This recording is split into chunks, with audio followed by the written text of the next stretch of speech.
There's no denying that a lot is going on in the crypto world. However, there has been one tendency that has emerged in the last year. This is a trend that should not be overlooked. This is the type of widespread institutional adoption we've been seeing. From banks to hedge funds, there's something for everyone. From fund managers to pension funds and everything in between, we've got you covered. I'll explain why institutional crypto accumulation can't be ignored, as well as what it means for all of us retail investors. So if you're interested in learning more about what some of the space's major players are up to, this is the video you can't afford to miss. But before we go further, please give this video a positive reaction and subscribe to the channel. Goldman Sachs completed a non-deliverable crypto option trade with Galaxy Digital around a few weeks ago, according to reports. This was the first of its kind of over-the-counter trade, and it's somewhat different from some of Goldman's other crypto trades in the past. For example, last year it began trading CME futures, which are exchange-traded. As a result, executing them poses no significant risk to the bank. However, with these customized OTC trades, the bank is acting as a principal in the trade, and thus has that risk on its balance sheet. So bankers are beginning to feel more at ease with it. This crypto market risk is the first move made by banks to provide direct, customizable exposures to the crypto market on behalf of their customers. While the precise specifics of the trade, such as asset size and so on, were not disclosed, this is of secondary consequence. It's the signaling that's the problem. It demonstrates to other Wall Street businesses that if Goldman can execute such trades, why couldn't they? In a competition for market share, the last thing any of them want is to fall behind their competitors. Goldman Sachs didn't spend any time bragging about it, as it added a crypto theme to its homepage a few days later and discussed the investment case for crypto and the metaverse. Now, let's speak about the influence of asset managers. BlackRock is now the world's largest asset manager with about $10 trillion in AUM, nearly 7 times the size of Bridgewater, so it's a major problem. Some CME future exposure last year, as well as job postings for VPS in digital assets, are instances of tiny steps the firm has taken towards crypto. Individuals within BlackRock were also speculating on the potential of the asset management engaged in the scandal. It wasn't, however, an outright acceptance of cryptocurrency. Furthermore, CEO Larry Fink hasn't always been a big supporter of Bitcoin or cryptocurrency, and he even indicated in the middle of last year that his firm hasn't seen much demand for it. However, things have altered dramatically in the last 2 months to begin with. We learned in early February that BlackRock was going to offer cryptocurrency trading services. The point is that any Bitcoin trading integration here would be huge. Imagine the implications of a platform that allowed managers with over $20 trillion in AUM to buy crypto with ease. Of course, these were simply rumors at the time, but you can bet that if enough of BlackRock's clients asked for crypto trading services, they would. It would look to incorporate them into the program, as it is only rational for its clients to do so. The term institutional buying refers to any transaction that exceeds $100,000. This is because retail investors are less inclined to buy Bitcoin in significant volumes. According to current statistics, these massive trades accounted for over 99% of all transaction volume. This is up significantly from roughly 85% of volume in mid-2020, and it has maintained much over the 90% threshold since then. To add to this, have you heard of Coinbase's annual shareholder report? But it's the distribution and growth of trading volume for retail and institutional clients that interest me the most. Coinbase had a retail trading volume of over $73 billion in 2020 and a trading volume of $120 billion for institutions.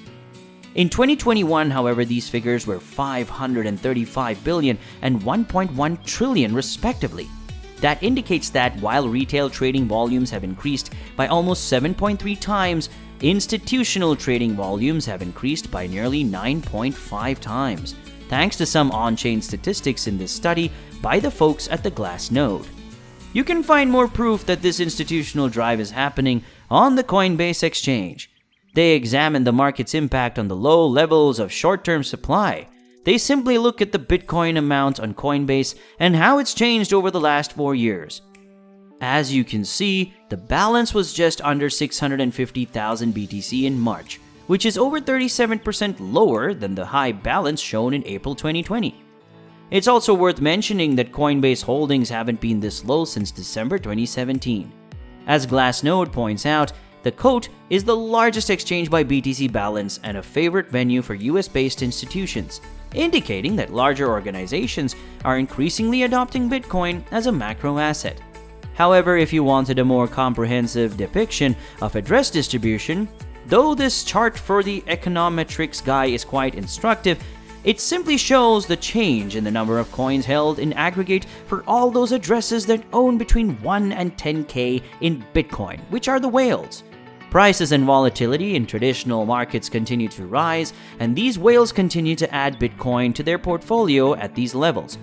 But if the wave of institutional adoption does occur, it is truly a net gain for the crypto markets. Yes, it's beneficial to the price, but what are the long-term implications? From the kryptonite to the Sephia Antichrist, Bitcoin was intended to free us from the confines of traditional money, and now it appears that we have opened the gates and let the Trojan horse in. Unfortunately, for cryptocurrencies to truly gain mass adoption, the centralized banking system must be comfortable offering services to the sector. And as much as we hate to admit it, we are still dependent on this. On and off ramps. Those of you who have been involved with crypto for a while will be familiar with the issues that might be encountered when it comes to banking and other services. However, now that these banks and financial service providers are offering cryptocurrency services as well, they should be more accommodating to folks like us. Aside from the general access to financial services for crypto consumers, market conditions are typically improving.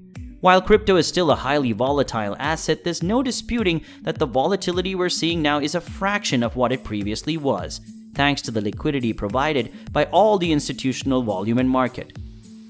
The buying power of larger Bitcoin buyers can be easily absorbed and has a minor impact on the price. This also indicates that whales will have a harder time manipulating the market by conducting huge transactions, which were prevalent up until 2017 liquidity. It also brings price discovery and more effective markets, whereas previously there would have been big price disparities between different exchanges and trading platforms.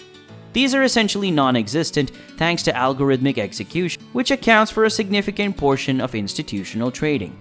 This lower volatility aids in the widespread adoption of cryptocurrency as an alternative currency, something I'm sure we're all in favor of right now. Aside from the improved market conditions and the billions of dollars in institutional money that's being pumped into the market, investing in the space helps to progress the technology, making it more usable, scalable, and appealing to adopters. Unfortunately, we've reached a point in the life cycle of Bitcoin and blockchain development where we can no longer rely on open source contributions to advance the technology. This is when large development funds come into play. Finally, one of the advantages of these institutions adopting crypto is that we are less likely to encounter unfavorable government laws, whether you adopt it or despise it. Because of the vast sums of money available for lobbying, these financial institutions have a direct channel to all of the politicians with whom they have influence. Given that these businesses make money in this space, they're also eager to avoid any kind of regulation that could put them out of business. It might become a strange reality in which Goldman Sachs, for example, becomes an unusual ally in the fight against overzealous politicians. As they say, the enemy of my enemy is my friend. Now I'm not fooled into thinking that all of these organizations have our best interests at heart. Indeed, some of the hazards associated with them, such as growing centralization and control, concern me. But it's also vital to be realistic about what's needed to progress in the sector that we love. The playground is large enough for both of us and the institutions. As a result, the adoption case is made. Is there, however, a new frontier for institutional adoption that has already appeared on the horizon? We've looked at adoption by banks, hedge funds, and asset managers so far, but the institutional environment is considerably larger. Thank you for sticking with me until the end. I'll see you guys later.